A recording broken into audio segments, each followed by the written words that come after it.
nenek. Sekarang kita balik kampung dalam masa 24 jam je sebab nenek nak buat makan-makan sempena birthday dia. Cek, 6 hari bulan tu. So boleh pergi Sabtu. Kalau masuk boleh lagi. Orang struggle tu dah tutup. Benda tu penuh mana boleh. Kan tak buka dia. Pembuang satu rumah nak Zuz. Betul, endek dia. Mira nak Zuz apa? Cakap tanya Metam sekali. Dah sama dengan dia Spanish Latte Boss. Mira? Babi. Sabarlah, jangan pressure. Pressure.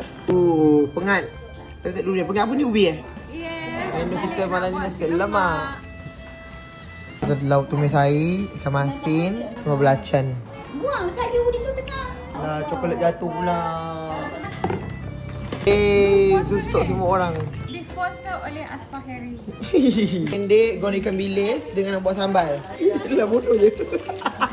Kita punya job scope kopek telur. Afif, tolonglah kau ni malas. Tengok je. Gelak je. Aku penat susun di langsung rumah. Tok marah. Pandak basuh luar tu. Okey, masuk kopek telur dah. Kopek lagi cantik pada mama dia.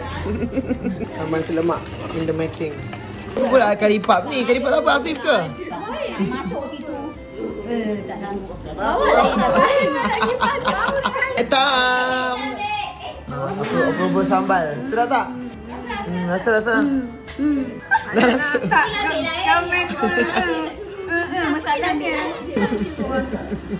Baik kan koyak dalam seripal. Lah gantang. Masuk garam, masuk Untuk masak yang besar terus. Selemak in the making. Anjing. Dah siap buah sampai ni ah. Apa dia tu? Alah. Kena tolong atuk. Tak buat apa dah tu. Lebih besar ya.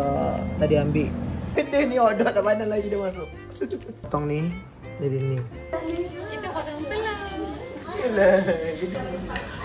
Potong hujung ke hujung baru senang buka. Mama cakap. Dalam penuh. So kita guna bilik air luar je. Apa ya? Bihun. Naga-naga. Hot dog.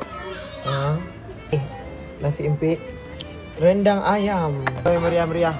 Happy birthday to Atok dan Nenek. Kami pada malam ini. Gan. Yeay.